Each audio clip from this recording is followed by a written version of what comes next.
When you're scrolling on your phone or watching TV, it seems like there's no shortage of bad news. And it's normal to be worried, but should you also be worried about how all this bad news is going to affect your investments?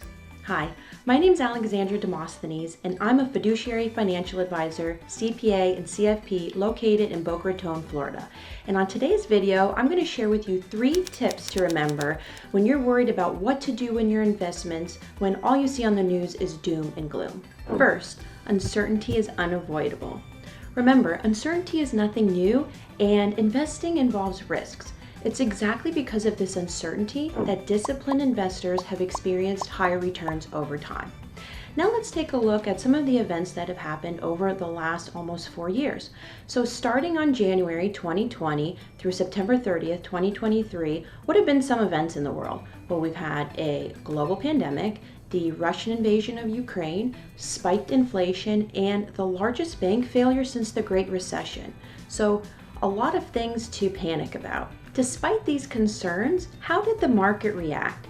Well, let's look at the Russell 3000 index. That's a broad market cap weighted index. It generally is about 98% of the investable companies in the United States. So if we would have invested our money during this time period, it would have generated an almost 9% annualized return. That means if you put $1 million into the index January 1st of 2020, you would have $1,379,000 at the end of September of 2023. So looking at this, we can certainly make a case for weathering short-term ups and downs in favor of sticking with your long-term plan.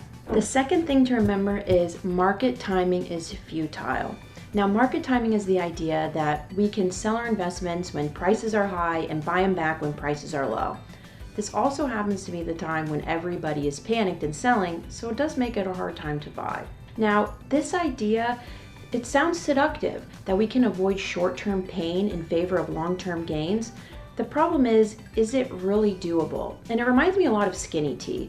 So you might have received Facebook or Instagram messages, ads telling you, buy this tea and you can lose 20 pounds in 1 month. No dieting, no exercise. All you need to do is drink this tea. Wow, sounds amazing. And as I was hovering my mouse over the buy it now, I had to think to myself, wait a minute. If such a tea actually existed, wouldn't everyone be drinking it? And when I look around, wouldn't I see nobody who is overweight? So the same thing goes for market timing. If such a strategy actually existed in order to avoid any type of short-term losses in favor of still capturing long-term gains, yeah, it sounds great, but research has shown there isn't any repeatable process or strategy to do this. If such a strategy actually existed, we would see it consistently executed throughout funds and portfolios throughout the world, which just isn't the case. The third thing to remember is diversification is your friend. So instead of owning just one stock or a handful of stocks, you can own a globally diversified portfolio filled with thousands of stocks of companies from all around the world. And this is diversification. Diversification helps you avoid the losses associated with a single company or a single sector or a single country.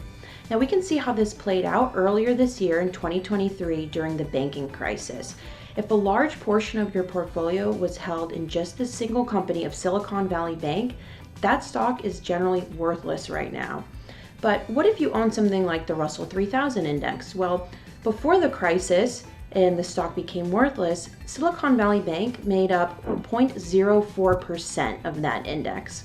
And the regional banking industry as a whole only made up 1.7% of that index.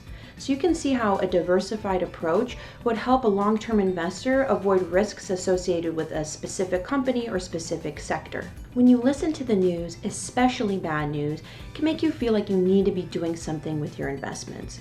However, if you're a long-term investor, it's more important to make and stick to a plan that's based on your personal needs and goals. And while everybody's plan is going to be different, ignoring the headlines and paying attention to these time-tested principles will help you to avoid mistakes in the short term. If you found this video helpful, please like this video and subscribe to my channel for more content like this.